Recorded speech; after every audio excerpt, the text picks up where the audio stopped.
الحمدللہ رب العالمین والعاقبۃ للمتقین والصلاۃ والسلام علی رسول کریم اما بعد۔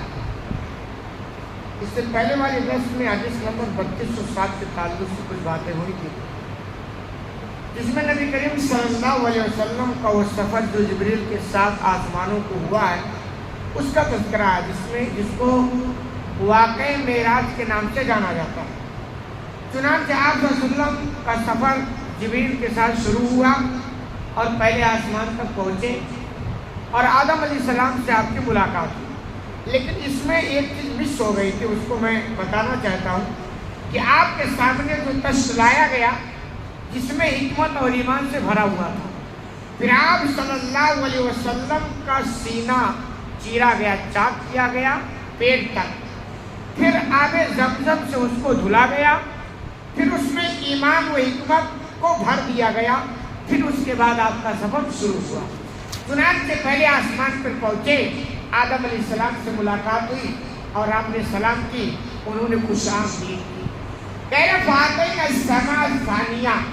چنانچہ ہم دوسرے آسمان تک پہنچے، قیل من ھذا، وہاں سے پوچھا گیا کہ کون ہو؟ قال جبریل، جبریل علیہ السلام نے جواب دی کہ جبریل۔ قیل من معک، پھر پوچھا گیا تمہارے ساتھ کون ہے؟ قال محمد صلی اللہ علیہ وسلم، جواب دیا گیا کہ میرے ساتھ محمد صلی اللہ علیہ وسلم ہے، یعنی دوسرے آسمان پر بھی وہی سوال و جواب جو پہلے آسمان پر ہوا تھا۔ قیل وقد ارسل الیہ، پوچھا گیا کہ کیا آپ کو ان کو لانے کے لیے بھیجا گیا؟ قال نعم، انہوں نے جواب دیا ہاں۔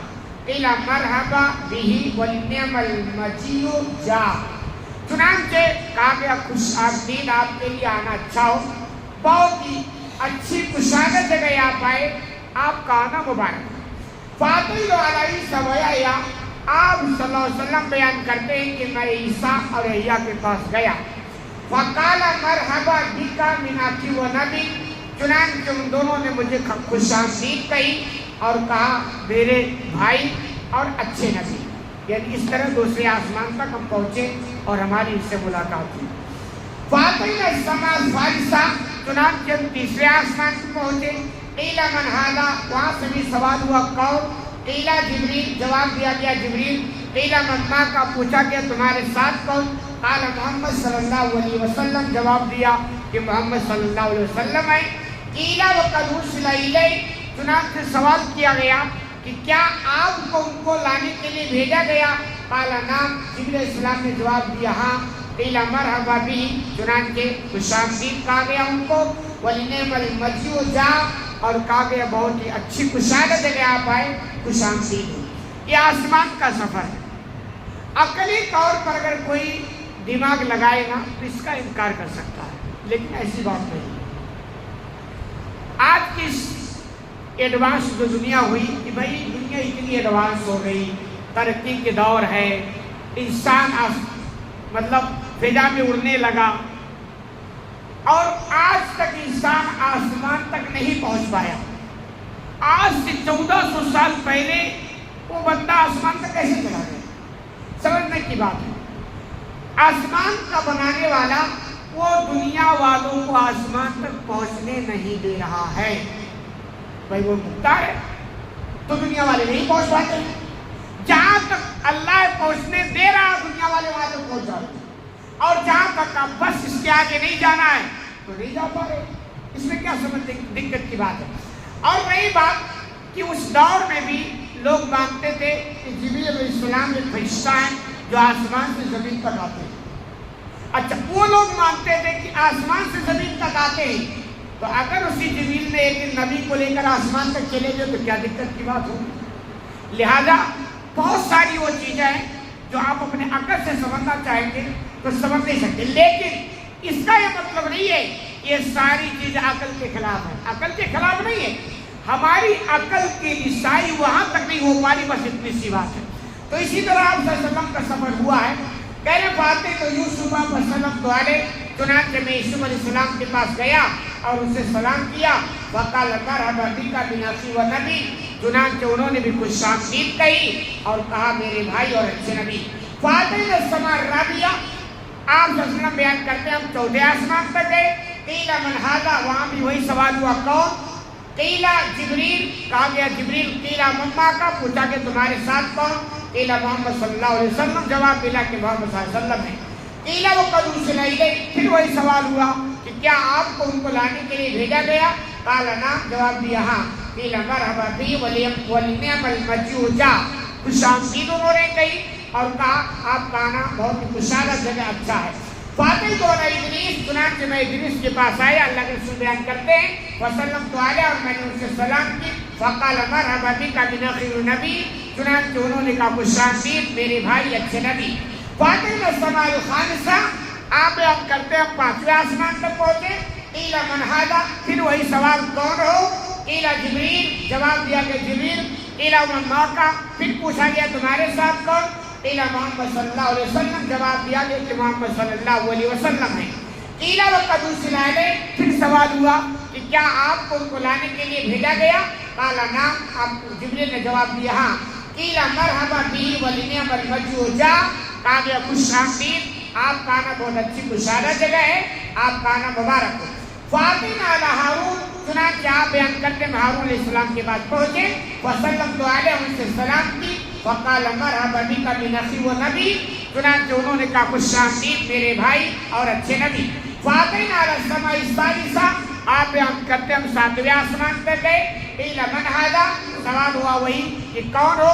قیل جبریل، جواب دیا گیا جبریل۔ قیل من معک، پھر سوال ہوا تمہارے ساتھ کون ہے؟ قیل محمد صلی اللہ علیہ وسلم، جواب دیا گیا کہ محمد صلی اللہ علیہ وسلم ہے۔ وقد ارسل الیک، پوچھا گیا کہ آپ کو ان کو لانے کے لیے بھیجا گیا؟ مرحبا بی ونعم المجیء، اسی طرح وہاں بھی خوش آمدید آپ کو کہا گیا اور کہا گیا آپ کا آنا بڑی اچھی اور خوشحالہ جگہ ہے۔ کہہ رہے فاتح تو علی موسیٰ، چنانچہ میں موسیٰ علیہ السلام کے پاس گیا، فسلمت، تو میں نے ان سے سلام کیا، فقال مرحبا بک من اخی النبی، چنانچہ انہوں نے وہی بات کہی، خوش آمدید کہی، کہا اچھے بھائی ہو، اچھے نبی ہو۔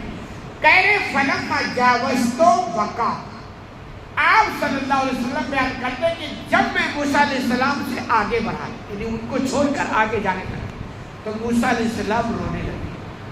فقیل ما ابکاک، سوال کیا گیا کہ بھائی کیوں رو رہے ہو، رونے کی وجہ کیا ہے؟ موسیٰ علیہ السلام اور آپ صلی اللہ علیہ وسلم کی ملاقات، آپ صلی اللہ علیہ وسلم چھوڑ کر آگے بڑھے، موسیٰ علیہ السلام رونے لگے۔ سوال ہوا موسیٰ علیہ السلام کون سی وہ چیز ہے جو آپ کو رلا دی؟ قال یا رب ھذا الغلام الذی بعث بعدی يدخل الجنة من امتی افضل مما يدخل من امتی۔ موسیٰ علیہ السلام نے جواب دیا کہ یہ جواب یعنی محمد صلی اللہ علیہ وسلم کی طرف اشارہ کرے، میرے بعد دنیا میں آئے، ان کی امت میرے امت سے زیادہ جنت میں داخل ہوگی، یعنی اس پر رونا ہے۔ اب بہت سارے لوگ نے کہا کہ یہ رونا حسد، جلن، کینہ، کپٹ سے نہیں ہے۔ الحمدللہ انبیاء کرام کا دل بہت صاف ہوتا ہے، صاف ستھرے دل کے مالک ہوتے ہیں۔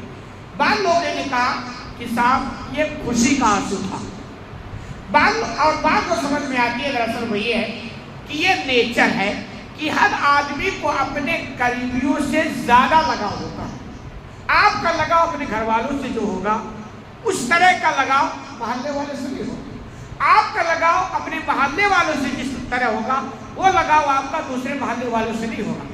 آپ کا لگاؤ اپنے ملک سے جو ہوگا وہ لگاؤ آپ کو دوسرے ملک سے نہیں ہوگا، یہ نیچر ہے۔ اسی طرح آپ کا لگاؤ اپنی قوم سے جو ہوتا ہے وہ لگاؤ دوسرے قوم سے نہیں ہوگا۔ تو ایسے ہی انبیاء بھی نیچر کے محتاج ہوتے ہیں۔